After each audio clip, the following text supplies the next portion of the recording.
Khabib on his Eagle FC. If you remember, we talked about it. He started up his own organization. It was called Gorilla FC. He changed it to Eagle FC. He's already starting stuff for this promotion. He's already on the ball. He's taking advantage of like the situation around the world in terms of like holding events in like Abu Dhabi and stuff like that. But we'll go to his message he left on Instagram. First, he started off by giving thanks to random Russian guys. I have no idea. I don't want to try to say their names, so we'll just leave it at that. But he goes. I deleted it. I can't even see it. I can't even see it. It's probably Vladimir. I'm pretty sure one of their names was Vladimir. Vladimir Putin? No? Okay. Yeah. Vladimir Putin is fighting in Eagle FC. No, that actually might be possible. You never know. Vladimir Putin is a dangerous guy, and I guarantee I'll put my whole life savings, okay, on Vladimir Putin winning that fight. You know why? Why? Do you know why? Why? Because if he doesn't win, you know what's gonna happen to the other guy? What's gonna happen? Khalas. Finished. He's gone. You'll never hear from him again. Good stuff. Anyways, so Khabib says the coming year will be very eventful.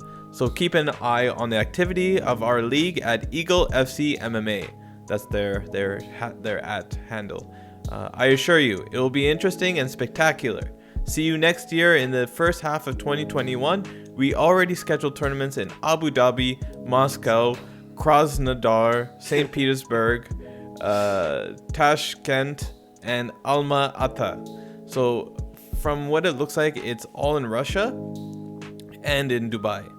I don't know what Alma-Ata is. What is Alma-Ata? Do you know? I have no idea, but I saw his Instagram post though, and if you see the crowd, no one's wearing a mask.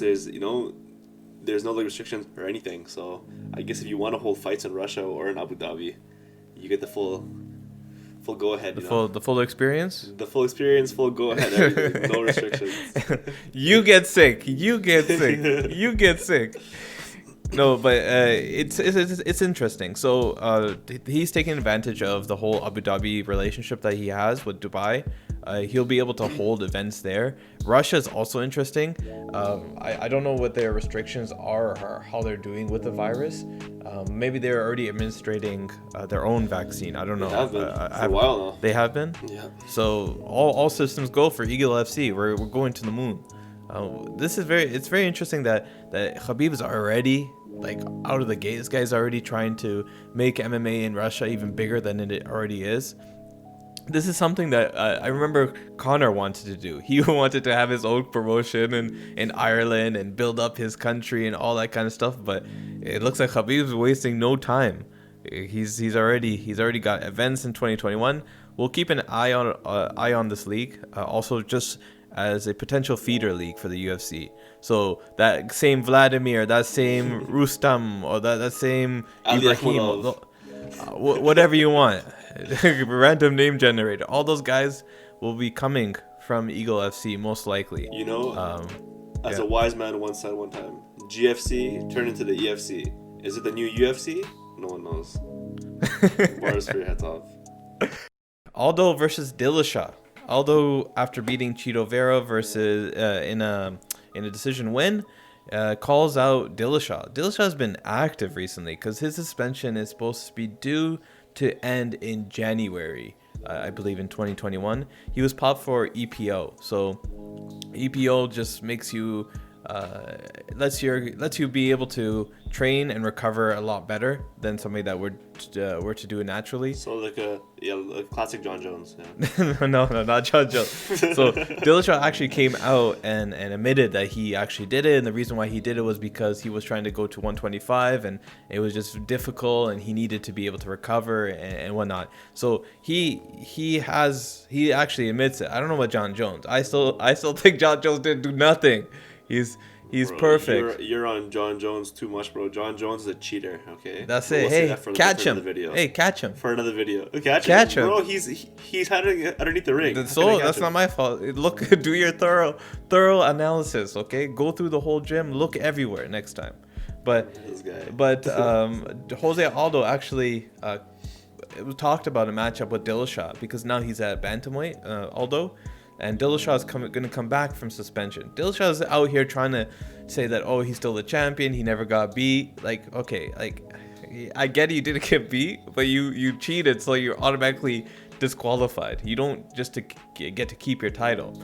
But very interesting matchup. Dilesha versus Aldo. Aldo is not the same Aldo that he used to be, but 135 Aldo is different than 145 Aldo back in the day. Aldo's not that active. Recently he's only fought maybe once or twice in the last year, but him versus Aldo versus Dilesha is a very, very good and fun He's fight. a 135er, right? Both of them are, yeah. Yeah, supposedly Aldo. I watched one of his interviews recently, and he was like, honestly, it was hard enough a weight cut at 145. You said, right? Yeah. When he's at 145, and now he went down to 135. This guy's crazy. No, yeah, he's already done it like 2 times now, I believe. But he changed his whole like mindset on how to do it. Before he was I forget which camp he was from, Nuvaniao, I think that's what it's called. He was with Diego Brandao as well. These guys would kill themselves. They did not believe in dietitians. Okay, they Khabib style, tiramisu style. I love it. He completely changed. I think he went vegan too, if I'm not wrong. I forget what it was, but I might be thinking about Chris Paul, basketball player. But Aldo is able to make 135 and properly. He doesn't look as bad as he was when he's trying to make weight at 145, and he's done 135. So I don't have any issues with that. The question, the next part of this was very interesting. Aldo came out and said Dilesha made a mistake. Okay, he was talking in reference to Dilesha popping for EPO. He's saying, oh, he made a mistake, people do it, it's fine, he was in a hard place, so on and so forth. Aldo has always been under the suspicious eyes of the MMA community about taking supplements and taking stuff in the past. So that Mexican meat too, huh? He's not Mexican. He's Brazilian. I know, but you never know, right? The Brazilian acai Brazilian bowls, cows. The acai bowls. This guy, acai bowls. Yeah. But he's under suspicion in the past from the community that maybe it's not a matter of whether or not Aldo took it. It's a matter of whether or not he got caught or not. Because his body transformed once the USADA was implemented. That could have been many reasons. We'll give him the benefit of the doubt that he didn't take anything, but it's just a nice little addition to the storyline. Aldo versus Dilesha, which two cheaters, which cheater potentially wins. This fight, I say, if Aldo beats Dilesha, he could potentially be put into a title fight. And the other way around as well. If Dilesha beats Aldo, he'll go on to fight for the title. Right. Who is a 135 champion right now? Right now, 135 champion is. Wait for it. Hold on, I forget who's 135. It's not Aljamain Sterling. It's Petr Yan. Petr Yan. Yes, Petr Yan. Next up is Aljamain Sterling. Those two will be fighting, Aljamain and Petr Yan. I think you can make this a number one contender fight. Aldo and Dilesha. Yan is a monster, man. Honestly, like if Jose Aldo wins or if TJ wins, I don't see any of them beating. Actually, if Petr Yan wins and Aldo wins, I don't know if you can make that matchup again because they just fought. Petr Yan and Aldo just fought. So maybe it's more of if Petr Yan wins and Dilesha wins, then okay. If Aljamain wins and Aldo wins, yes, right? So it's interesting. The 135 is interesting. We also have Corey Sandhagen, who's up and coming. He had a little hiccup against Aljamain Sterling, but he can probably come back and be in the picture. Maybe he fights. How about Cody? Cody who? Where's Garbrandt? Cody Garbrandt? Oh no, bro. He was at 125. He's that man. I watched old fights of his. It's so scary to see him fight because he has his hands. His hands are at like his rib cage. I don't know what he's doing. He's literally just throwing and throwing. I don't know how we thought this guy would be able to use that style against like the top guys. Like, but his last fight and the walk-off knockout. Yeah, that was very good for very good knockout for him. Let's see what happens with Aldo and Dilesha. I'm down. Let's do it. Who's your pick? I'll do Aldo, Dilesha. Dilesha. Jorge Masvidal versus Stephen Thompson. So Stephen Thompson just came off a win, pretty easy win for him. Put him back on the mat for welterweight. Nothing against Jeff Neal, but he won a decision. That's Stephen Wonder Boy Thompson. Stephen Boy. Stephen Boy Thompson. I like Stephen Boy better than Wonder Boy, but Stephen Boy went out and called out Jorge Masvidal as a potential next fight. I don't know if that makes sense for Jorge, but these two fought before back in is actually pretty recently that they fought each other. And Jorge won, right? No, what? What are you talking about? Jorge doesn't win fights before 2019, man. Before then, he was losing fights back to back because of like split decisions and stuff like that.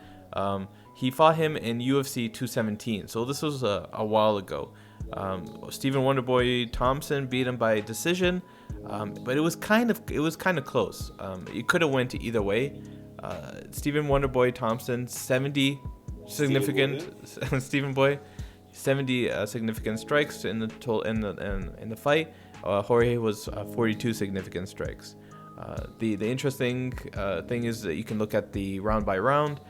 First round 13-12, that's for Wonderboy. Second round 18-14 for Wonderboy, and then in the last round Wonderboy kind of separated himself 39 and 16 for Wonderboy again. So it was a close matchup. Jorge is the type of guy who holds vendettas. Like he wants to get back fights that he lost, right? So he wants to go and avenge. He wants a Bisping fight too. He wants to avenge those fights. Bisping is out there. I don't know what he's doing, but he's on his podcast and stuff. But for Wonderboy, I can see where he's coming from for a potential matchup. I don't know if Jorge does it. What does he really get out of it? Okay, he'll get a pay-per-view. He'll sell like 500,000 maybe pay-per-views. Get a paycheck, but it's not that big of a paycheck. Okay, if you want the big dinero, big dollars, the big guava, right? If you want all those big dollars, it's not Stephen Wonderboy Thompson. Especially considering Stephen Wonderboy Thompson already faced Jorge. And I don't know if Jorge beats him. Stephen Wonderboy Thompson does not get taken down. Stephen Wonderboy Thompson does not get hit. Stephen Wonderboy Thompson, or Stephen Boy, lengthy fighter. He does everything that you don't want in your opponent, right? So he keeps you at range. He doesn't let you hit him. He counters. He has very, very good timing. I don't know if Jorge wants to go through that entire thing again. Maybe if Jorge, maybe in like a year or two after he's gone through and made all his monies, then he can go and face Wonderboy. But right now, I don't want to face Wonderboy. Forget that. So what's next for Jorge then? Well, you know what's next for Jorge? Diaz. Let's go. Colby. Let's go. Colby fight. Actually, if you want to talk about the Colby Covington fight, go on our channel, go to popular uploads. Yeah. And it's right there. So please mind that there's a lot of dislikes on there. I don't know why. If you guys could explain why, but they could potentially fight. I think Colby just runs away with that fight. Sneak peek into that video, but you can go watch that video. Stephen Wonderboy Thompson, go face somebody else. There's plenty of matchups at welterweight. Don't waste your time. There's no reason for you to go. I even think if you beat Jorge, I don't think you would get a title shot. There's just other people out there. If the Gilbert Burns fight falls through, maybe face Gilbert Burns. But I think he's locked up with Usman. If Hamza beats Leon Edwards, so see Hamza versus Wonderboy. I don't know if Wonderboy wants that fight, but maybe. There's other fights. Who else? Give me some other names. Colby. Usman Jan. No. Usman Jan is a champion. I'm talking about people to get to the champion. He could face. I mean, there's always Woodley, but he could face Colby. Woodley's gone. He could face Colby. I don't want to see Woodley again. That guy, he fought twice already. They're like, oh. I know. So Stephen Thompson, Colby, go after Colby. Okay, listen. Leon Edwards. Colby, Leon Edwards, I don't know. Leon Edwards is still healing and trying to face Khamzat, but go face those other guys and then get to your title. I could see Stephen Thompson being champion next year, but he just has to be very selective on who he fights. And Jorge is not is not the guy to pick. I don't think Jorge is gonna even waste his time doing that. Pettis wins over the weekend and calls out Tony Ferguson. If you remember, he fought Tony Ferguson on the same Khabib versus Conor card, and he actually lost the fight. Around. He actually lost the fight because of doctor stoppage. It was cuts or something. Oh, it was his hand, not doctor stoppage. It was his hand. If you remember, he broke his hand and his corner stopped. It was really bloody too, though. It was very bloody. Very bloody. If you remember that fight, it was like a typical Tony Ferguson fight where Tony comes forward, hits, then gets hit very, rolls very around hard. the ring and then It gets very hard, and he starts doing some somersaults. He starts doing Imanari rolls. He does all those stuff. Cartwheel kicks, tornado kicks. There's an iconic picture from that fight where Pettis is like sticking out his tongue and looking up, and with all the blood on his face while he's in Tony's guard. So it was a fun fight. A lot of people were hoping that it would keep going into I think it was third round or second round. I don't remember, but it was only 3 rounds, wasn't it? No, he got stopped before the next round started. I'm not sure if it got stopped in second or the third. Second or the first. But no, it was second. That fight was very, very fun, very, very entertaining. If you it guys was want to co-main event, right? Or no? The co-main event? No, it was. I don't think so. I don't remember. So who was co-main event? It doesn't matter. It got stopped in the second round. Why does it matter? I'm just wondering. That's fine. Go do the research yourself. I'm not doing it. You do it, goddammit. No. I'm just shooting the shit. I'm not here to... Well, hey, listen. So Pettis versus Ferguson 2. I'm not opposed to it. I just don't think Ferguson should fight anytime soon. Ferguson, I love you, bro. You're a sick fighter. You know, you're a sick fighter of this whole era. Yeah. I think it's time for you to just retire, bro. Yeah. You fought too many times, taken too many hits, too much of this damage. You know. Yeah. I don't think it's worth him coming back to fight. Yeah. So Tony Ferguson, don't listen to him. Go watch our our video. We have a video on Tony Ferguson. What does he do next? I think Tony Ferguson, a sneak peek again. We'll give you a sneak peek. Tony Ferguson takes some time off and then make a selective pick. Maybe Anthony Pettis is that guy. You can beat him. You beat him before. He doesn't really wrestle, so you don't have to worry about any grappling. Striking wise, he hits hard, but Anthony Pettis does not fight like he used to when he was UFC champion. He will eat shots. But if he beats Pettis, who's next for him, right? Like, give him Mayweather. And give him Mayweather, yeah, but he's I want Mayweather. This guy. No, that's Islam. Or you know what? That's Islam Makhachev. Or give him Islam, actually. That'd be a really good fight. Islam and Tony. One step at a time. Like let Tony just relax and go do his gym stuff and like open up and do some stuff for the community. Let him enjoy his time and heal up. We'll talk about matchups beyond his first one back. Bro, when that if time that comes. fight happens with Islam, right, and Islam wins, we can finally see the Brock Lesnar fight. Finally, it's gonna finally come in. We'll do a video on Brock Lesnar versus Islam Makhachev. I think Islam just he puts him in the guillotine and khlas, finish. done. Finish. Brock Lesnar into the armbar, into the everything, bro. He'll win the UFC heavyweight championship and the WWE championship, bro. And then go to boxing and then fight face Mayweather. Anyways, back to Ferguson. Let him do that. Pettis, I like this fight. I have a feeling that they'll make this fight, but I don't want it anytime soon. Give it in, late next year. Give it to me in September, please. August, actually. Oh, give me August. No. October. Give me Halloween. He's being biased actually because his birthday's in September, so that's why he wants it then. I don't care. Why do I care? Were they going to come to my birthday party? What are you talking Maybe, about? I don't know. How should I know? No, whatever. October. Give me October, okay? Halloween. You can make like a Halloween card and like give out Tony Ferguson masks and stuff like that. I don't know. Tony Ferguson. This guy, what? I don't know.